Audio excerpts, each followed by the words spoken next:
ಎಲ್ಲರಿಗೂ ನಮಸ್ಕಾರಗಳು. ಲಾನಾ ಶಾಸ್ತ್ರಿ ಅವರ ಧರೆಗಿಳಿದ ದಿವ್ಯ ತೇಜ ಕಾದಂಬರಿಯನ್ನು ಮುಂದುವರಿಸೋಣ. ಗುರುಗಳು ತಮ್ಮ ಸರಳವಾದ ಬೋಧೆಗಳಿಂದ ಜನಸಾಮಾನ್ಯರಲ್ಲಿ ಅರಿವನ್ನು ಮೂಡಿಸ್ತಾರೆ. ಹಾಗೆಯೇ ಒಬ್ಬ ಕುರುಡನಿಗೂ ಕೂಡ ಜ್ಯೋತಿ ಅಂದರೆ ಏನು ಅನ್ನೋದನ್ನು ಕೂಡ ತಿಳಿಸಿಕೊಡ್ತಾರೆ. ಹೀಗೆ ಸರಳವಾಗಿ ಸುಂದರವಾಗಿ ಅವರು ಬೃಹದಾರಣ್ಯಕೋಪನಿಷತ್ತು ಮತ್ತು ಜ್ಯೋತಿರ್ಬ್ರಾಹ್ಮಣದಲ್ಲಿ ಹೇಳಿರುವಂತಹ ಗೂಢವಾದ ತತ್ವವನ್ನು ವಿವರಿಸ್ತಾ ಇರ್ತಾರೆ. ಇದರಿಂದ ಎಲ್ಲರಿಗೂ ಸಂತೋಷ ಆಗ್ತಾ ಇರುತ್ತೆ. ಕತೆ ಇಲ್ಲಿ ನಿಂತಿತ್ತು, ಮುಂದಕ್ಕೆ ಹೋಗೋಣ. ಒಂದು ದಿನ ಪ್ರಾತಃ ಕಾಲ ಆಚಾರ್ಯರು ಗಂಗಾ ಸ್ನಾನಕ್ಕೆ ಅಂತ ಹೊರಡ್ತಾರೆ. ಶಿಷ್ಯರಾದಂತಹ ಸನಂದನ, ಸದಾಶಿವ, ಪರಮೇಶ್ವರ ಇವರು ಕೂಡ ಜೊತೆಯಲ್ಲಿರ್ತಾರೆ. ತುಂಬ ನಸುಕಿನಲ್ಲಿ ಹೊರಟಿದ್ದು ಆಗಿನ್ನೂ ಅರುಣೋದಯ ಆಗ್ತಾ ಇರುತ್ತೆ. ಮಣಿಕರ್ಣಿಕಾ ಘಟ್ಟದ ಒಂದು ಅಶ್ವತ್ಥ ವೃಕ್ಷದ ಅಡಿಯಲ್ಲಿ ಒಬ್ಬ ವೃದ್ಧ ಕೂತ್ಕೊಂಡು ದೃಕ್ಕುಂಕರಣೆ ಅಂತ ಪಾಣಿನಿಯ ವ್ಯಾಕರಣ ಸೂತ್ರವನ್ನು ಬಾಯ್ಪಾಠ ಮಾಡ್ತಾ ಇರ್ತಾನೆ. ಆತನ ಬಳಿಯಲ್ಲಿ ಸೇರಿದ ಆಚಾರ್ಯರು ಆತನನ್ನು ಗಮನಿಸ್ತಾರೆ. ಆದರೆ ಆತ ಕಂಠಪಾಠದಲ್ಲಿ ಮಗ್ನನಾಗಿದ್ದರಿಂದ ಆಚಾರ್ಯರನ್ನು ಗಮನಿಸೋದಿಲ್ಲ. ಪ್ರಾತಃ ಸ್ನಾನ ವಿಧಿಯನ್ನು ಮುಗಿಸ್ಕೊಂಡು ಸೂರ್ಯೋದಯ ಆಗ್ತಾ ಇದ್ದ ಹಾಗೆ ಆಚಾರ್ಯರು ಮತ್ತು ಶಿಷ್ಯರು ಸ್ವಸ್ಥಳಕ್ಕೆ ಅಂತ ಮರಳ್ತಾರೆ. ಆಗಲೂ ಕೂಡ ಆ ವೃದ್ಧ ಹೇಳ್ತಿದ್ದಂತಹ ದೃಕ್ಕುಂಕರಣೆ ಅನ್ನುವಂತಹ ಸೂತ್ರಪಾಠ ಕೇಳಿಬರ್ತಾ ಇರುತ್ತೆ. ಆಚಾರ್ಯರು ಆತನ ಹತ್ರ ಬರ್ತಾರೆ. ಆತ ಎದ್ದು ನಿಂತು ಅಭಿವಾದನೆ ಮಾಡಿ ಕೈ ಮುಗಿದು ನಿಂತ್ಕೋತಾನೆ. ಆರ್ಯ, ತಾವೇನನ್ನು ಅಧ್ಯಯನ ಮಾಡ್ತಾ ಇದ್ದೀರಾ ಅಂತ ಆಚಾರ್ಯರು ಪ್ರಶ್ನೆ ಮಾಡ್ತಾರೆ. ವ್ಯಾಕರಣ ಸೂತ್ರಗಳನ್ನು ಬಾಯ್ಪಾಠ ಮಾಡ್ತಾ ಇದ್ದೀನಿ ಅಂತ ಆತ ವಿನೀತನಾಗಿ ಹೇಳ್ತಾನೆ. ಗುರುಗಳು ಹೇಳ್ತಾರೆ, ತಮಗೆ ಮಧ್ಯ ವಯಸ್ಸು ಮೀರಿದೆ, ಈಗಿನ್ನು ವ್ಯಾಕರಣ ಪಾಠವಾ? ತಾವು ಅಧ್ಯಯನ ಮಾಡಿರೋದು ಸಾಲದ? ಈಗ ವ್ಯಾಕರಣವನ್ನು ಕಲಿತು ತಾವು ಮುಂದೆ ಏನನ್ನು ಸಾಧಿಸ್ತೀರಾ ಅಂತ ಕೇಳ್ತಾರೆ. ಆಗ ಆ ವೃದ್ಧರು ಹೇಳ್ತಾರೆ, ಹೌದು ಯತಿವರ್ಯರೇ, ನನ್ನ ಆಯುಷ್ಯದಲ್ಲಿ 60ಕ್ಕೂ ಹೆಚ್ಚು ವರ್ಷಗಳು ಕಳೆದು ಹೋಗಿವೆ. ವೃದ್ಧಾಪ್ಯವು ಕೂಡ ಕಾಲಿಡ್ತಾ ಇದೆ. ಆದರೆ ಆಸೆ ಮತ್ತು ಅಪೇಕ್ಷೆಗಳು ಇನ್ನೂ ಬೆಳೀತಾ ಇವೆ. ವ್ಯಾಕರಣದಲ್ಲಿ ವಿದ್ವತ್ತನ್ನು ಸಂಪಾದಿಸಬೇಕು ಅನ್ನೋದು ನನ್ನ ಬಹಳ ದಿನದ ಅಪೇಕ್ಷೆ. ಅದಕ್ಕಾಗಿ ಅಭ್ಯಾಸ ಮಾಡ್ತಾ ಇದ್ದೀನಿ ಅಂತ ಹೇಳ್ತಾನೆ. ಆಗ ಗುರುಗಳು ಹೇಳ್ತಾರೆ, ಅಂತಹ ವಿದ್ವತ್ತಿಂದ ನಿಮ್ಗಾಗಬೇಕಾಗಿರೋದಾದ್ರೂ ಏನು? ವಾಗ್ವೈಖರಿ, ಶಬ್ದಜರಿ ಇವು ಭುಕ್ತಿಗಾಗಿ ವಿನ ಮುಕ್ತಿಗಾಗಿ ಅಲ್ಲ. ಕಳೆದು ಹೋದ ಕಾಲ ಪುನಃ ಬರೋದಿಲ್ಲ. ಉಳಿದಿರೋ ಆಯುಷ್ಯ ತುಂಬ ಅಮೂಲ್ಯವಾದುದು. ನೀವು ಇನ್ನಾದರೂ ಭಗವದ್ ಧ್ಯಾನವನ್ನು ಮಾಡಬಾರ್ದಾ ಅಂತ ಕೇಳಿದಾಗ ಅವರಿದ್ರು ಹೇಳ್ತಾರೆ, ಹೌದು ಸ್ವಾಮಿ, ನನ್ನ ಜೀವಿತವನ್ನೆಲ್ಲ ಇಂತಹ ಶುಷ್ಕ ಅಧ್ಯಯನಕ್ಕಾಗಿ ನಾನು ವಿನಿಯೋಗಿಸ್ಬಿಟ್ಟೆ. ಇದರಿಂದ ಭುಕ್ತಿನೂ ದೊರೆಯಲಿಲ್ಲ, ಮುಕ್ತಿ ದಾರಿನೂ ಕಾಣಲಿಲ್ಲ. ಆಧ್ಯಾತ್ಮ ಚಿಂತನೆಯನ್ನು ಮಾಡಲಿಕ್ಕೆ ನಾನು ಪ್ರಯತ್ನ ಕೂಡ ಮಾಡಲೇ ಇಲ್ಲ. ಆದರೆ ಈಗ ಕಾಲ ಮೀರಿಬಿಟ್ಟಿದೆ. ಆಧ್ಯಾತ್ಮಿಕ ಸಾಧನೆಯನ್ನು ಮಾಡಲಿಕ್ಕೆ ದಾರಿನೂ ಕಾಣ್ತಾ ಇಲ್ಲ. ಆದ್ದರಿಂದ ಮನಸ್ಸನ್ನು ಯಾವುದಾದ್ರೂ ಒಂದು ಅಧ್ಯಯನದಲ್ಲಿ ತೊಡಗಿಸೋಣ ಅಂತ ಹೇಳಿಬಿಟ್ಟು ಈ ವ್ಯಾಕರಣಕ್ಕೆ ಕೈ ಇಟ್ಟಿದ್ದೀನಿ ಅಂತ ಭಿನ್ನವಿಸ್ಕೊತಾನೆ. ಗುರುಗಳು ಹೇಳ್ತಾರೆ, ಈಗಲೂ ಕಾಲ ಮಿಂಚಿಲ್ಲ. ಆಧ್ಯಾತ್ಮ ಚಿಂತನೆಗೆ ವಯಸ್ಸಿನ ಇತಿಮಿತಿನೂ ಇಲ್ಲ. ಈಗಲೂ ನೀವು ಅದರಲ್ಲಿ ತೊಡಗಬಹುದು, ಆತ್ಮವಿಚಾರ ಮಾಡಬಹುದು. ಸದಾ ಗೋವಿಂದನನ್ನು ಭಜಿಸಿ ಅಂತ ಹೇಳಿಬಿಟ್ಟು ಆಚಾರ್ಯರು ಅಲ್ಲೇ ಸುಂದರವೂ ಅರ್ಥಪೂರ್ಣವೂ ಆದಂತಹ ಒಂದು ಸ್ತೋತ್ರವನ್ನು ರಚಿಸಿ ಆತನಿಗೆ ಉಪದೇಶಿಸ್ತಾರೆ. ಅದೇನೇ ಭಜಗೋವಿಂದಂ ಭಜಗೋವಿಂದಂ ಗೋವಿಂದಂ ಭಜ ಮೂಢಮತೆ ಸಂಪ್ರಾಪ್ತೆ ಸನ್ನಿಹಿತೆ ಕಾಲೆ ದೃಕ್ಕುಂಕರಣೆ ನಹಿ ನಹಿ ರಕ್ಷತಿ ಅನ್ನೋ ಒಂದು ಪಲ್ಲವಿಯಿಂದ ಆರಂಭಿಸಿ ಆತನಿಗೆ ಸುಲಭವಾಗಿ ಗ್ರಾಹ್ಯ ಆಗೋ ಹಾಗೆ ಆಧ್ಯಾತ್ಮ ಶಾಸ್ತ್ರವನ್ನು ಬೋಧಿಸ್ತಾರೆ. ಆತ ಕೂಡ ಭಕ್ತಿ ಶ್ರದ್ಧೆಯಿಂದ ಅದನ್ನು ಆಲಿಸಿ ತನ್ನ ಬಾಳಿನ ದಾರಿಯನ್ನು ಗುರಿಯನ್ನು ನಿರ್ದೇಶಿಸಿದ ಈ ತರುಣ ಗುರುವಿಗೆ ಪದೇ ಪದೇ ನಮಸ್ಕಾರವನ್ನು ಮಾಡ್ತಾರೆ. ಗುರುಗಳು ಹೇಳ್ತಾರೆ, ಧನ ಸಂಪಾದನೆಯ ಆಸೆಯನ್ನು ತ್ಯಜಿಸು, ಸದ್ಬುದ್ಧಿಯನ್ನು ವೈರಾಗ್ಯವನ್ನು ರೂಢಿಸ್ಕೋ, ಸತ್ಕರ್ಮದಿಂದ ದುಡಿಮೆಯಿಂದ ಬರೋ ಹಣದಿಂದ ತೃಪ್ತನಾಗೋ. ಯಾವಾಗಲೂ ಅಗತ್ಯಕ್ಕಿಂತ ಹೆಚ್ಚಾದ ಧನಾಗಮನದಿಂದ ಅನರ್ಥಗಳು ಉಂಟಾಗುತ್ತವೆ. ವಾಸ್ತವವಾಗಿ ಹಣದಿಂದ ಸ್ವಲ್ಪನೂ ಸುಖ ಲಭಿಸೋದಿಲ್ಲ. ಧನವಂತರಿಗೆ ತಮ್ಮ ಮಕ್ಕಳಿಂದಲೇ ಭೀತಿ ಕೂಡ ತಪ್ಪಿದ್ದೂ ಅಲ್ಲ. ಧನ ಯೌವನಗಳಿಂದ ಗರ್ವ ಪಡಬಾರದು. ಇವೆಲ್ಲವನ್ನೂ ಕಾಲ ನಾಶ ಮಾಡಿಬಿಡಬಹುದು. ಮಾಯಾಮಯನಾದ ಈ ಪ್ರಪಂಚದ ಮೋಹವನ್ನು ತ್ಯಜಿಸಿ ಪರಬ್ರಹ್ಮವನ್ನು ಅರಿತು ಅದರಲ್ಲಿ ಅನುರಕ್ತನಾಗು. ಕಾಮ, ಕ್ರೋಧ, ಲೋಭ, ಮೋಹ, ಮದ ಮಾತ್ಸರ್ಯಗಳನ್ನು ಬಿಡು. ನಾನು ಯಾರು ಅನ್ನುವಂತಹ ಒಂದು ಆತ್ಮವಿಚಾರವನ್ನು ಮಾಡು. ಶತ್ರು, ಮಿತ್ರ, ಪುತ್ರ, ಬಂಧುಗಳು ಇತ್ಯಾದಿಗಳಲ್ಲಿ ನೀನು ಆಸಕ್ತನಾಗಬೇಡ. ವಿಷ್ಣುತ್ವವನ್ನು ಪಡಿಬೇಕು ಅನ್ನೋದಾದರೆ ಸರ್ವತ್ರ ಸಮಬುದ್ಧಿಯನ್ನಿಡಬೇಕು.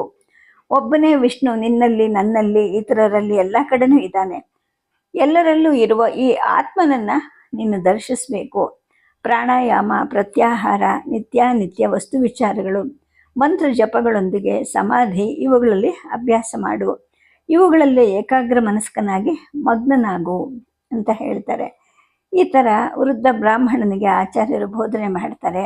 ಆಚಾರ್ಯರ ಉಪದೇಶದಲ್ಲಿ ಅದ್ವೈತ ಸಾರ, ಅದನ್ನು ಸಾಕ್ಷಾತ್ಕಾರ ಮಾಡಿಕೊಳ್ಳುವಂತಹ ಸುಲಭ ಮಾರ್ಗಗಳು ಕೂಡ ಇರುತ್ತವೆ.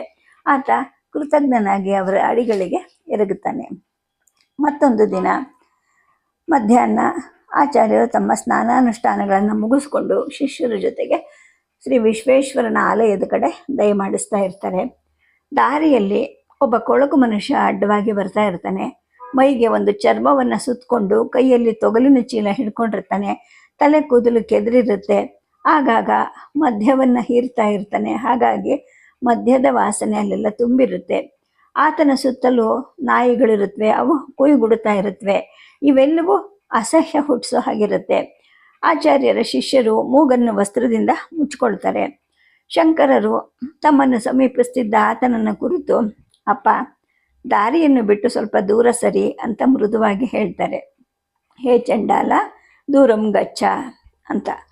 ಅವರ ಈ ಮಾತನ್ನು ಕೇಳಿ ಆ ಚಾಂಡಾಲ ಗಹಗಹಿಸಿ ನಗುತ್ತಾನೆ. ಇನ್ನು ಸಮೀಪಕ್ಕೆ ಬರ್ತಾನೆ. ಆಚಾರ್ಯರು ಹಿಂದಕ್ಕೆ ಸರಿಯೋದಿಲ್ಲ. ದೃಢವಾಗಿ ವಿಸ್ಮಯದಿಂದ ಅಲ್ಲೇ ನಿಂತ್ಕೊತಾರೆ.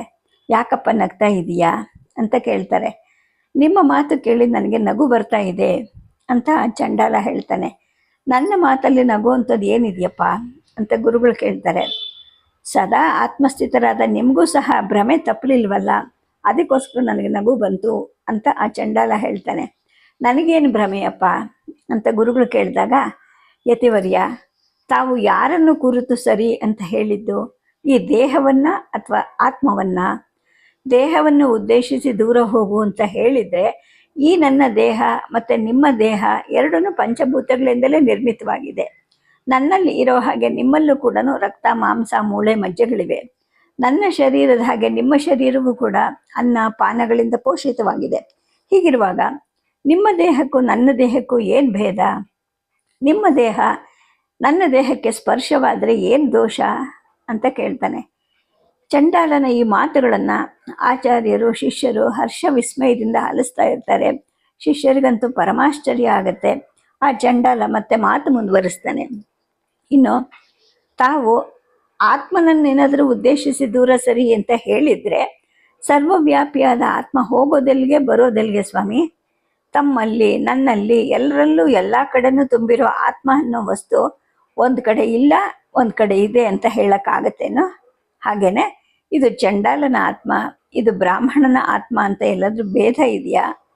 ಕೊಳಕಾದ ಬಚ್ಚಲ ಕೊಚ್ಚೆಯಲ್ಲೂ ಪವಿತ್ರವಾದ ಗಂಗಾಜಲದಲ್ಲೂ ಪ್ರತಿಬಿಂಬಿಸೋದು ಒಂದೇ ಸೂರ್ಯ ಅಲ್ವಾ? ಅಂದರೆ ತಮ್ಮಲ್ಲಿ ಇರೋ ಆತ್ಮ, ನನ್ನಲ್ಲಿ ಇರೋ ಆತ್ಮ ಒಬ್ಬನೇ ಅಲ್ವಾ? ಆತನನ್ನು ದೂರ ಸರಿ ಅಂದರೆ ಆತ ಎಲ್ಲಿಗೆ ಸರಿತಾನೆ? ಎಲ್ಲೆಲ್ಲೂ ಆತನೇ ಇರುವಾಗ ಅಂತ ಆ ಅನುಭವಿ ಚಾಂಡಾಲ ಹೇಳ್ತಾನೆ. ಗುರುಗಳು ಹೇಳ್ತಾರೆ, ಅಪ್ಪ, ನಿನ್ನ ಮಾತು ಸರಿ, ನೀನು ಅಸಾಮಾನ್ಯನೇ ಸರಿ. ಅನುಷ್ಠಾನ ವೇದಾಂತಿ ನೀನು. ಆಚರಣೆಯಲ್ಲಿ ವೇದಾಂತವನ್ನು ತಂದು ಬಿಟ್ಟಿದ್ದೀಯಾ. ನೀನು ದಿಟ್ಟವಾದಂತಹ ಬ್ರಹ್ಮಜ್ಞಾನಿ. ವ್ಯವಹಾರ ದೃಷ್ಟಿಯಿಂದ ಮಾತ್ರವೇನೆ ಈ ಮಡಿ ಮೈಲಿಗೆ ಅನ್ನೋ ವ್ಯತ್ಯಾಸ. ಆದರೆ ನೀನು ಅದನ್ನು ಮೀರಿದ್ದು ವ್ಯಾವಹಾರಿಕ ಸ್ಥಿತಿಯಲ್ಲೂ ಕೂಡ ಆತ್ಮಸ್ಥಿತನಾಗಿ ಇದ್ಬಿಟ್ಟಿದ್ದೀಯಾ. ನೀನು ಸದಾ ಆತ್ಮಾನುಭಾವದಲ್ಲೇ ಇರೋದ್ರಿಂದ ನನಗೆ ನೀನು ಗುರು ಸಮಾನನಾಗಿ ಇದ್ದೀಯಾ ಅಂತ ಹೇಳಿಬಿಟ್ಟು ನುಡಿದು ಆಚಾರ್ಯರು ಆತನಿಗೆ ಪ್ರಣಾಮ ಮಾಡ್ತಾರೆ. ಗುರುದೇವರ ಮುಖ ಕಮಲದಿಂದ ದಿವ್ಯವಾದಂತಹ ಒಂದು ಸ್ತೋತ್ರ ಪ್ರವಹಿಸುತ್ತೆ. ಜಾಗೃತ್ ಸ್ವಪ್ನ ಸುಷುಪ್ತಿಷು ಸ್ಫುಟತರಾಯ ಸಂವಿದುಜ್ಜಂಬತೆ ಯಾ ಬ್ರಹ್ಮಾದಿ ಪಿಪೀಲಿಕಾಂತ ತನುಷು ಪ್ರೋತ ಜಗತ್ಸಾಕ್ಷಿಣಿ ಸೈವಾಹಂ ನಚ ದೃಶ್ಯವಸ್ಥಿತಿ ದೃಢಪ್ರಜ್ಞಾಸಿ ಯಸ್ಯಾಸ್ತಿ ಚೇತ್ ಚಾಂಡಾಲೋಸ್ತು ಸತು ದ್ವಿಜೋಸ್ತು ಗುರು ರಿತ್ಯೇಶ ಮನೀಷಃ ಮಮ. ಅಂದರೆ ಜಾಗೃತ್ತು ಅಂದರೆ ಎಚ್ಚರಿಕೆ ಇದ್ದಾಗ, ಅಥವಾ ಸ್ವಪ್ನ ಅಂದರೆ ಕನಸಲ್ಲಿ, ಅಥವಾ ಸುಷುಪ್ತಿನಲ್ಲಿ ಅಂದರೆ ತನಿಗಳೆಂಬ ಮೂರು ಸ್ಥಿತಿಗಳಲ್ಲೂ ಕೂಡ ಯಾವ ವಸ್ತು ವಿಕಾರವನ್ನು ಹೊಂದದೆ ಪ್ರಕಾಶಮಾನವಾಗಿ ಇರುತ್ತೋ, ಯಾವ ವಸ್ತು ಬ್ರಹ್ಮನಿಂದ ಹಿಡಿದು ಅತ್ಯಂತ ಸಣ್ಣ ಇರುವೆವರೆಗೂ ಇರುವಂತಹ ಜೀವರಾಶಿಯಲ್ಲಿ ಓತಪ್ರೋತವಾಗಿರುತ್ತೋ, ಹಾಗೆಯೇ ಯಾವ ವಸ್ತು ಜಗತ್ತಿಗೆ ಸಾಕ್ಷಿಯಾಗಿ ಇರುತ್ತೋ ಮತ್ತು ದೃಶ್ಯ ಪ್ರಪಂಚದ ಭ್ರಾಂತಿಯನ್ನು ಉಂಟು ಮಾಡುತ್ತೋ, ಆ ಪರಬ್ರಹ್ಮ ವಸ್ತುನೇ ನಾನು ಅನ್ನೋ ಸ್ವಾನುಭವದಿಂದ ಕೂಡಿದ ದೃಢಪ್ರಜ್ಞೆ ಯಾರಿಗಿದೆಯೋ ಆತ ಚಂಡಾಲನೇ ಆಗಿರಲಿ ಬ್ರಾಹ್ಮಣನೇ ಆಗಿರಲಿ ಅವನೇ ನನ್ನ ಗುರು ಅನ್ನೋದು ನನ್ನ ಅಭಿಪ್ರಾಯ ಅಂತ ಗುರುಗಳು ಹೇಳ್ತಾರೆ. ಆಚಾರ್ಯರ ಈ ಶ್ಲೋಕ ಪಂಚಕವನ್ನು ಕೇಳ್ತಾ ಆತ ತನ್ಮಯನಾಗಿ ನಿಂತಿರ್ತಾನೆ, ಮುಗುಳ್ನಗೆ ಬೀರ್ತಾನೆ. ಅವರನ್ನೊಮ್ಮೆ ನೋಡಿಬಿಟ್ಟು ತನ್ನ ನಾಯಿಗಳನ್ನು ಬನ್ನಿ ಬನ್ನಿ ಅಂತ ಕರ್ಕೊಂಡು ಸರಸರನೆ ವಿಶ್ವೇಶ್ವರನ ದೇವಸ್ಥಾನದ ಮಹಾದ್ವಾರದ ಕಡೆಗೆ ಹೊರಟು ಹೋಗ್ತಾನೆ. ಆಚಾರ್ಯರು ಮತ್ತು ಅವರ ಶಿಷ್ಯರು ಈ ಅಪೂರ್ವವಾದ ಪ್ರಸಂಗವನ್ನು ಮೆಲುಕು ಹಾಕ್ತಾ ತಾವು ದೇವಸ್ಥಾನದ ಕಡೆ ಪದಾರ್ಪಣ ಮಾಡ್ತಾರೆ. ಆದರೆ ಅವರು ವಿಶ್ವನಾಥ ದೇವಾಲಯವನ್ನು ಹೊಕ್ಕು ಒಳ ನೋಡಿದಾಗ ಅಲ್ಲಿ ಚಾಂಡಾಲನೂ ಇರಲ್ಲ ಮತ್ತು ಅವನ ಶ್ವಾನಗಳು ಕೂಡ ಅಲ್ಲಿ ಇರೋದಿಲ್ಲ. ಒಂದು ಸಂಜೆ ಆಚಾರ್ಯರು ಪ್ರವಚನ ಮಾಡ್ತಾ ಕೂತಿರ್ತಾರೆ. ಎಲ್ಲರೂ ತದೇಕಚಿತ್ತರಾಗಿ ಗುರುವಾಣಿಯನ್ನು ಕೇಳ್ತಾ ಕೂತಿರ್ತಾರೆ. ಸಾಧನ ಪಂಚಕ ಅಂದಿನ ಪ್ರವಚನದ ವಿಷಯವಾಗಿರುತ್ತೆ. ಹೆಚ್ಚಾಗಿ ತರುಣರು ಮುಮುಕ್ಷುಗಳು ಅವತ್ತು ಅಲ್ಲಿ ಸೇರಿದ್ದರಿಂದ ಅವರಿಗೆ ಸುಲಭವಾಗಿ ಅರ್ಥ ಆಗೋ ರೀತಿಯಲ್ಲಿ ಆಚಾರ್ಯರು ಮಾತಾಡ್ತಾ ಇರ್ತಾರೆ.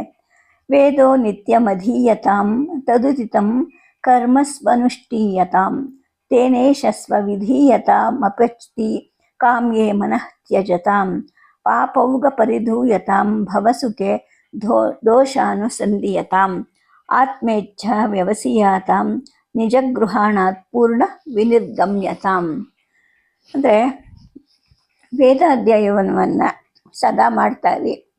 ಅವುಗಳಲ್ಲಿ ವಿಧಿಸಿರುವಂತಹ ಕರ್ಮಗಳನ್ನು ಆಚರಿಸೋ ಮುಖಾಂತರ ತಮ್ಮ ಕರ್ತವ್ಯಗಳನ್ನು ಮಾಡೋ ಮುಖಾಂತರ ಕೂಡ ಭಗವಂತನ ಆರಾಧನೆಯನ್ನು ಮಾಡಬಹುದು. ಹಾಗೆ ಮಾಡಿ ಪ್ರಾಪಂಚಿಕ ವಿಷಯಗಳ ಪ್ರಯೋಜನಕ್ಕಾಗಿ ಮಾಡೋ ಕರ್ಮಗಳಿಂದ ಅಂದರೆ ಕಾಮ್ಯ ಕರ್ಮಗಳಿಂದ ನಿಮ್ಮ ಮನಸ್ಸನ್ನು ಹಿಂದಕ್ಕೆ ಸೆಳ್ಕೊಳ್ಳಿ. ಅಂದರೆ ಯಾವುದೇ ಒಂದು ಫಲವನ್ನು ಅಪೇಕ್ಷೆ ಮಾಡ್ಕೊತ ನೀವು ಯಾವುದೇ ಕೆಲಸ ಮಾಡಬೇಡಿ. ಪಾಪಕರ್ಮಗಳಿಂದ ದೂರ ಇರಿ. ಇಂದ್ರಿಯಗಳ ಸುಖ ದುಃಖಕ್ಕೆ ಕಾರಣ. ಹಾಗಾಗಿ ಅದನ್ನು ಬಿಟ್ಟು ನೀವು ಆತ್ಮ ಪ್ರೇಮವನ್ನು ಬೆಳೆಸ್ಕೊಳ್ಳಿ. ಸಾಧ್ಯವಾದಷ್ಟು ಶೀಘ್ರವಾಗಿ ಬಂಧನದಿಂದ ನೀವು ಬಿಡಿಸ್ಕೊಳ್ಳಿ. ಸತ್ಸಂಗವನ್ನು ಮಾಡಿ ದೈವ ಭಕ್ತಿಯನ್ನು ಬೆಳೆಸ್ಕೊಳ್ಳಿ. ದೃಢ ನಿರ್ಧಾರದಿಂದ ಶಾಂತಿಯನ್ನು ಸಂಪಾದಿಸಿ ಸ್ವಾರ್ಥ ಪ್ರೇರಿತವಾದ ಕರ್ಮಗಳನ್ನು ಕ್ರಮವಾಗಿ ಪರಿತ್ಯಜಿಸ್ತಾ ಹೋಗಬೇಕು. ತಿಳಿದವರನ್ನು ನೀವು ಆಶ್ರಯಿಸಬೇಕು, ಮಾರ್ಗದರ್ಶನ ಪಡೀಬೇಕು.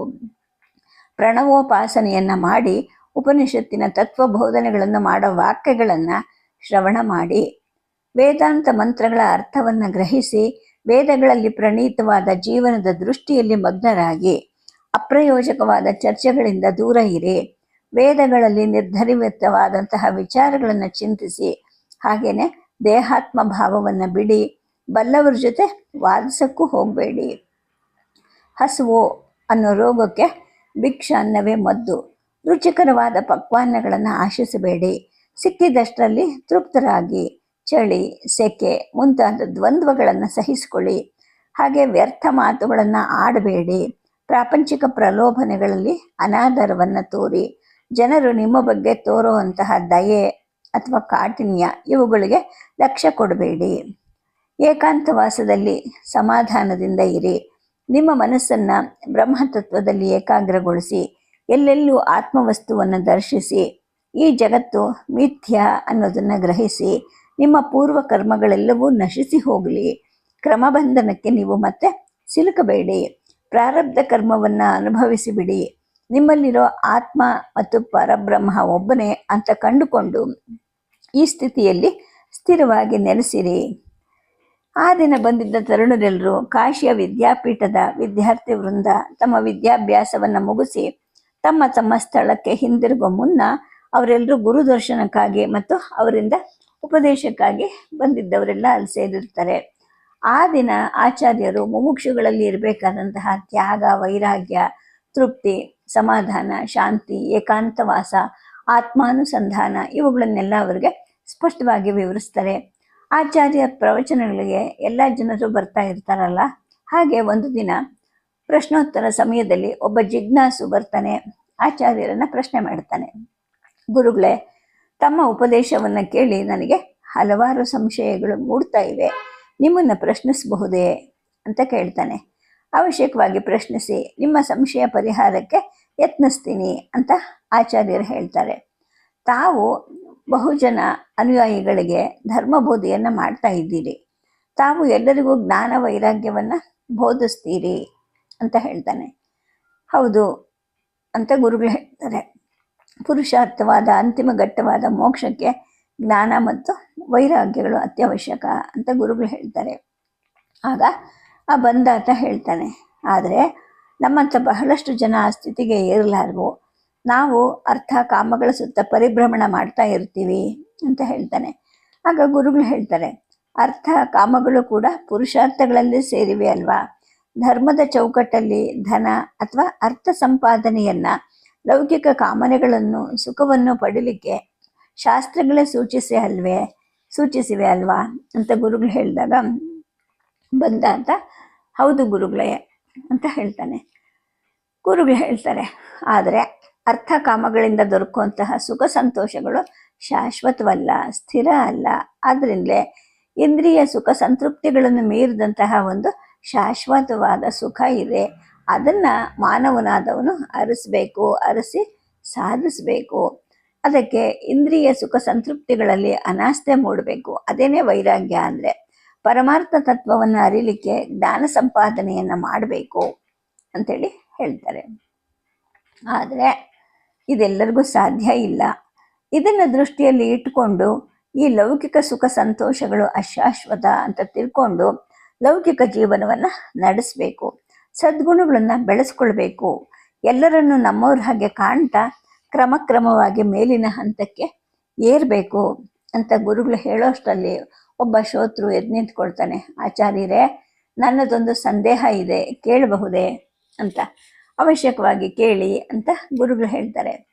ತಾವೇನೋ ಈ ಪ್ರಪಂಚವನ್ನು ಮಿಥ್ಯ, ಬ್ರಹ್ಮ ಒಂದೇ ಸತ್ಯ ಅಂತ ಪದೇ ಪದೇ ಬೋಧಿಸ್ತಿದ್ದೀರಾ. ಈ ಪ್ರಪಂಚವನ್ನು ಮಿಥ್ಯ ಅಂದ್ಕೊಂಡು ಜನಗಳು ಉದಾಸೀನರು, ನಿಷ್ಕ್ರಿಯರು ಆಗಬಹುದಲ್ವಾ. ತಮ್ಮ ತಮ್ಮ ಕರ್ತವ್ಯಗಳನ್ನು ಮಾಡದೆ ಸೋಮಾರಿಗಳು, ಜಡರು ಕೂಡ ಆಗಬಹುದು. ಇದರಿಂದ ರಾಷ್ಟ್ರಕ್ಕೆ, ಜನಜೀವನಕ್ಕೆ ಬರಬಹುದಾದಂತಹ ಅಪಾಯ ಮತ್ತು ತೊಂದರೆಗಳನ್ನು ಎದುರಿಸೋಕ್ಕೆ ಅಸಮರ್ಥರು ಆಗಬಹುದು ಅಂತ ನನಗೊಂದು ಸಂದೇಹ ಕಾಡ್ತಾ ಇದೆ ಅಂತ ಹೇಳ್ತಾನೆ. ಆಗ ಗುರುಗಳು ಹೇಳ್ತಾರೆ, ಸೌಮ್ಯ, ನಿನ್ನ ಸಂದೇಹ ತುಂಬ ಸೂಕ್ಷ್ಮವಾದದ್ದು. ಈ ಪ್ರಪಂಚ ಮಿಥ್ಯ ಅಂದರೆ ಸುಳ್ಳು ಅಂತ ಅರ್ಥ ಅಲ್ಲ. ಈ ಪ್ರಪಂಚಕ್ಕೆ ಆಧಾರವಾಗಿರುವಂತಹ ಪರಮಾರ್ಥ ತತ್ವ ಒಂದಿದೆ, ಅದು ಸತ್ಯ. ಈ ಪ್ರಪಂಚ ಕೇವಲ ತೋರಿಕೆಗೆ ಮಾತ್ರ ಸತ್ಯವಲ್ಲ. ಯಾವುದು ಸತ್ಯ ಅಲ್ವೋ, ಆದರೆ ನಮ್ಮ ಇಂದ್ರಿಯಗಳಿಗೆ ಗೋಚಾರ ಆಗುತ್ತೋ ಅದು ಮಿಥ್ಯ ಅಂತ ಹೇಳಬೇಕು. ಈ ಪ್ರಪಂಚಕ್ಕೆ ಹುಟ್ಟು, ಸಾವು, ಬದಲಾವಣೆ ಎಲ್ಲ ಇದೆ ಅಲ್ವಾ. ಆದ್ರಿಂದಲೇ ಇದನ್ನು ಮಿಥ್ಯ ಅಂತ ಅಂತೀವಿ. ಹಾಗೇನೆ ನಮ್ಮ ಇಂದ್ರಿಯಗಳಿಗೆ ಗೋಚರ ಆಗ್ತಾ ಇರೋದ್ರಿಂದ ಜಗತ್ತು ವ್ಯಾವಹಾರಿಕ ಸತ್ಯ ಅಂತ ಕೂಡ ಶಾಸ್ತ್ರ ಹೇಳುತ್ತೆ. ನಾವು ಸ್ವಪ್ನವನ್ನು ಕಾಣ್ತಾ ಇರಬೇಕಾದ್ರೆ ಇದು ಸ್ವಪ್ನ ಅನ್ನೋ ಒಂದು ತಿಳಿವು ನಮಗಿರೋದಿಲ್ಲ. ಅದೇ ಸತ್ಯ ಅಂತ ನಾವು ಭಾವಿಸ್ತಾ ಇರ್ತೀವಿ. ಸ್ವಪ್ನದಲ್ಲಿ ಆದಂತಹ ಸುಖ ಸಂತೋಷಗಳನ್ನು, ಕಷ್ಟ ನಷ್ಟಗಳನ್ನು ಸ್ವಪ್ನ ಕಾಲದಲ್ಲಿ ವಾಸ್ತವ ಅಂತ ಬಗೆದು ನಕ್ಕು ನಲಿತಾ ಇರ್ತೀವಿ. ಕಷ್ಟ ನೋಡಿದಾಗ ವ್ಯಸನದಿಂದ ಅಳ್ತಾ ಇರ್ತೀವಿ. ಸ್ವಪ್ನದಿಂದ ಎಚ್ಚರಿಕೆ ಆದಾಗ ಅಬ್ಬಾ, ಇಲ್ಲಿಂದ ಇಲ್ಲಿವರೆಗೂ ಕಂಡಿದ್ದೆಲ್ಲ ಕನಸು ಅಂತ ದೃಢವಾಗಿ ನಂಬ್ತೀವಿ. ನಾವು ನಿಶ್ಚಿಂತರಾಗ್ತೀವಿ ಅಲ್ವೇ ಅಂತ ಗುರುಗಳು ಹೇಳಿದಾಗ ಆ ಒಬ್ಬ ಶ್ರೋತೃ ಹೇಳ್ತಾನೆ, ಹೌದು ಗುರುಗಳೇ, ನೀವು ಹೇಳಿದ್ದು ಸರಿ. ಎಚ್ಚರವಾದಾಗ ಕನಸಿನ ಭಯಭೀತಿಗಳೆಲ್ಲ ಹೋಗಿ ನೆಮ್ಮದಿ ಉಂಟಾಗತ್ತೆ ಅಂತ ಹೇಳ್ತಾನೆ. ಗುರುಗಳು ಹೇಳ್ತಾರೆ, ಹಾಗೇನೆ ಈ ವ್ಯಾವಹಾರಿಕ ಪ್ರಪಂಚದ ಆಚೆಗೆ ಒಂದು ಪಾರಮಾರ್ಥಿಕ ಪ್ರಪಂಚ ಅಂತಿದೆ. ಅದು ಅನುಭವಕ್ಕೆ ಬಂದಾಗ, ನಾವು ಅದನ್ನು ಮುಟ್ಟಿದಾಗ ನಮಗೆ ಈ ಪ್ರಪಂಚ ಅನ್ನೋದು ಮಿಥ್ಯ ಅನ್ನೋದರ ಸ್ಪಷ್ಟ ಅರಿವು ಮೂಡುತ್ತೆ ಅಂತ ಹೇಳ್ತಾರೆ. ಅರ್ಥ ಆಯಿತು ಭಗವನ್ ಅಂತ ಶಿಷ್ಯ ಹೇಳ್ತಾನೆ. ಗುರುಗಳು ಹೇಳ್ತಾರೆ, ಅಲ್ಲಿಯವರೆಗೆ ಅಂದರೆ ನಾವು ಪಾರಮಾರ್ಥಿಕ ಅನುಭವದ ಸ್ಥಿತಿಯನ್ನು ಮುಟ್ಟೋವರೆಗೂ ಈ ಪ್ರಪಂಚವನ್ನು ಸತ್ಯ ಅಂತಲೇ ಭಾವಿಸ್ಬೇಕು. ಇಲ್ಲಿನ ಶಿಸ್ತು ನಿಯಮಾದಿಗಳಿಗೆ ಬದ್ಧರಾಗಿರಬೇಕು. ವಿದ್ಯಾರ್ಥಿಯಾಗಿ, ಗುರುವಾಗಿ, ಮಕ್ಕಳಾಗಿ, ತಂದೆಯಾಗಿ, ಪತ್ನಿಯಾಗಿ, ಪತಿಯಾಗಿ, ತಾಯಿಯಾಗಿ, ರಾಜನಾಗಿ, ಪ್ರಜೆಯಾಗಿ, ಶಾಸ್ತ್ರ ವಿಧಿಸಿರುವಂತಹ ಧರ್ಮ ಕರ್ಮಗಳನ್ನು ಪಾಲಿಸಲೇಬೇಕು. ಅದಕ್ಕೆ ಯಾವ ವಿನಾಯಿತಿನೂ ಇಲ್ಲ. ಹಾಗೇನೆ ಬ್ರಾಹ್ಮಣ, ಕ್ಷತ್ರಿಯ, ವೈಶ್ಯ, ಶೂದ್ರ ಮುಂತಾದವರು ತಮ್ಮ ತಮ್ಮ ವರ್ಣ ಧರ್ಮವನ್ನು ಶ್ರದ್ಧೆಯಿಂದ ಪಾಲಿಸಬೇಕು. ತಮಗೆ ವಿಧಿಸಲ್ಪಟ್ಟಂತಹ ಕ್ರಮಗಳನ್ನು ಮತ್ತು ಕರ್ಮಗಳನ್ನು ಕೂಡ ಆಚರಿಸಲೇಬೇಕು. ಜಗತ್ತು ಮಿಥ್ಯ ಅಂದುಕೊಂಡು ಅವರು ನಿಷ್ಕ್ರಿಯರಾಗಬಾರದು. ಅದು ಆತ್ಮವಂಚನೆ ಮತ್ತು ಹೇಡಿತನವಾಗತ್ತೆ. ಶತ್ರುಗಳು ಬಂದು ದಾಳಿ ಇಟ್ಟಾಗ ಈ ಪ್ರಪಂಚ ಮಿಥ್ಯ ಅಂತ ಅಂದುಕೊಂಡು ಸುಮ್ಮನಿರೋ ರಾಜ ಮೂರ್ಖನಾಗ್ತಾನೆ, ಹಾಗೆ ರಾಷ್ಟ್ರದ್ರೋಹಿನೂ ಆಗ್ತಾನೆ. ಅವನು ಯುದ್ಧ ಅಂತ ಆಗಲೇಬೇಕು, ಶತ್ರುವನ್ನ ನಿಗ್ರಹಿಸಲೇಬೇಕು. ಭಗವಾನ್ ಶ್ರೀಕೃಷ್ಣನೇ ಅರ್ಜುನನನ್ನ ಕರ್ತವ್ಯದ ಕಡೆ ಪ್ರೇರೇಪಿಸ್ಲಿಲ್ವಾ? ಜಗನ್ಮಿಥ್ಯ ಅಂದುಕೊಂಡು ಪಶುಸಂಗೋಪಚನೆ, ವಾಣಿಜ್ಯ ಮುಂತಾದ ಕರ್ತವ್ಯಗಳನ್ನು ಕೈಬಿಟ್ಟ ವೈಶ್ಯನೂ ಅಷ್ಟೇ. ಜಗನ್ಮಿಥ್ಯ ಅಂದುಕೊಂಡು ತನ್ನ ಕರ್ತವ್ಯವನ್ನು ಕೈ ಬಿಡುವಂತಹ ವೈದ್ಯರು, ಯಂತ್ರಜ್ಞರು, ಕುಶಲಕರ್ಮಿಗಳು ಮೊದಲಾದವರು ಯಾರಾದರೂ ಅಷ್ಟೇ ಆತ್ಮವಂಚಕರಾಗ್ತಾರೆ. ಅವರವರ ಕರ್ಮಗಳನ್ನು ಅವರವರು ಆಚರಿಸ್ತಾ ಇರಬೇಕು. ಹಾಗೆ ಜ್ಞಾನ ಸಂಪಾದನೆಗೂ ಕೂಡ ಪ್ರಯತ್ನ ಮಾಡ್ತಾ ಇರಬೇಕು ಅಂತ ಗುರುಗಳು ಹೇಳ್ತಾರೆ. ಈಗ ಸ್ಪಷ್ಟ ಆಯಿತು ಗುರುಗಳೇ ಅಂತ ಶಿಷ್ಯ ಹೇಳ್ತಾನೆ. ಗುರುಗಳು ಮತ್ತೆ ಹೇಳ್ತಾರೆ, ಅದ್ವೈತಿ ಆದವನು ಹೇಡಿಯಲ್ಲ, ನಿಷ್ಕ್ರಿಯನಾದವನು ಜಡನೂ ಅಲ್ಲ, ಕರ್ತವ್ಯ ಪರಾಂಗುಖನೂ ಅಲ್ಲ. ಅವನು ಧೀರ, ವೀರ, ಸಾಹಸಿ ಆದಂತಹ ಆದರ್ಶ ಪುರುಷನಾಗಿ ಫಲಾಪೇಕ್ಷೆ ಹಿಡದೆ ತನ್ನ ಕರ್ತವ್ಯವನ್ನು ದಕ್ಷವಾಗಿ ನಿರ್ವಹಿಸುವಂತಹ ನಿಷ್ಕಾಮ ಕರ್ಮಯೋಗಿ ಅಂತ ಹೇಳ್ಬಿಟ್ಟು ಮಾತು ಮುಗಿಸ್ತಾರೆ. ಆಗ ಒಬ್ಬ ಪುಟ್ಟ ಬಾಲಕ ಎದ್ದು ನಿಂತ್ಕೊಳ್ತಾನೆ. ಸುಮಾರು 10-12 ವರ್ಷದ ಹುಡುಗ ಅವನು. ಗುರುಗಳೇ, ಮಿತವಾದ ಆಹಾರದಿಂದ ತೃಪ್ತಿ ಪಡಿಬೇಕು ಅಂತ ನೀವು ಹೇಳಿದ್ರಲ್ವಾ ಅಂದಾಗ, ಹೌದು ಮಗು ಅಂತ ಗುರುಗಳು ಹೇಳ್ತಾರೆ. ಆಗ ಆ ಮಗು ಮಾತು ಹೇಳುತ್ತೆ, ಅಂದರೆ ಅಲ್ಪಾಹಾರನ ಮಿತಾಹಾರ ಅಂದರೆ ಅಂತ ಹೇಳಿದಾಗ ಗುರುಗಳು ಹೇಳ್ತಾರೆ, ಮಗು, ಅಲ್ಪಾಹಾರದಿಂದ ದೇಹದ ಪೋಷಣೆ ಆಗೋದಿಲ್ಲ, ದೇಹ ದುರ್ಬಲ ಆಗುತ್ತೆ. ಯಾವ ಸಾಧನೆಗೆ ಆಗಲಿ ದೇಹ ಅನ್ನೋದು ದೃಢವಾಗಿರಬೇಕು, ಬಲಿಷ್ಠವಾಗಿರಬೇಕು. ಬಲಿಷ್ಠವಾಗಿರಬೇಕು ಅಂದರೆ ದೇಹವನ್ನು ಕೊಬ್ಬಿಸ್ಬೇಕು ಅಂತ ಅರ್ಥ ಅಲ್ಲ. ದೇಹದ ಬೆಳವಣಿಗೆಗೆ ಅದನ್ನು ಸುಸ್ಥಿತಿಗೆ ತರುವಷ್ಟು ಆಹಾರ ತಗೊಂಡ್ಲೇಬೇಕು. ಆಧ್ಯಾತ್ಮಿಕ ಸಾಧನೆ ಮಾಡೋವನ ದೇಹ ದುರ್ಬಲವಾಗಿದ್ದರೆ ಸಾಧನೆಗೆ ಅಡ್ಡಿಯಾಗುತ್ತೆ. ಆದ್ದರಿಂದ ಶುದ್ಧವಾದ ಪುಷ್ಟಿಯಾದ ಆಹಾರವನ್ನು ಮಿತವಾಗಿ ಸರಿಯಾದ ಸಮಯಕ್ಕೆ ತೆಗೆದುಕೊಳ್ಳಲೇಬೇಕು ಅಂತ ಗುರುಗಳು ಹೇಳ್ತಾರೆ. ಈ ಜಗತ್ತಲ್ಲಿ ಇರುವಾಗ ಅದರ ರೀತಿ ನೀತಿಗಳಿಗೆ ಹೊಂದಿಕೊಂಡು ಈ ರೀತಿ ಆತ್ಮ ಸಾಧನೆಯನ್ನು ಮಾಡ್ತಾ ಇರಬೇಕು ಅಂತ ಶಂಕರರು ಹೇಳ್ತಾರೆ. ಹೀಗೆ ಆಚಾರ್ಯರು ವಾರಣಾಸಿಗೆ ಬಂದ ಉದ್ದೇಶ ನೆರವೇರಿರುತ್ತೆ, ಸಫಲವೂ ಆಗಿರುತ್ತೆ. ಈಗ ಅವರ ತತ್ವ ವಿಚಾರಕ್ಕೆ ಮತ್ತು ಪ್ರಚಾರಕ್ಕೆ ಬಲವಾದ ಬುನಾದಿ ಸಿದ್ಧವಾಗಿರುತ್ತೆ. ಕಾಶಿಯ ವಿದ್ಯಾಪೀಠದಲ್ಲೇನೆ ಆಚಾರ್ಯರ ಗ್ರಂಥಗಳ ಬೋಧನೆಗೆ ಮತ್ತು ಅದ್ವೈತ ತತ್ವ ಚಿಂತನೆಗೆ ವ್ಯವಸ್ಥೆ ಆಗಿರುತ್ತೆ. ಕಾಶಿಯ ದೊರೆಯಾದಂತಹ ಈಶ್ವರಿ ಕೃಷ್ಣಸಿಂಹ ಅವನ ಆಸ್ಥಾನದಲ್ಲಿ ವಿದ್ವಾಂಸರಲ್ಲಿಯೂ ಬಹಳಷ್ಟು ಜನ ಆಚಾರ್ಯರ ಅನುಯಾಯಿಗಳು ಇರ್ತಾರೆ.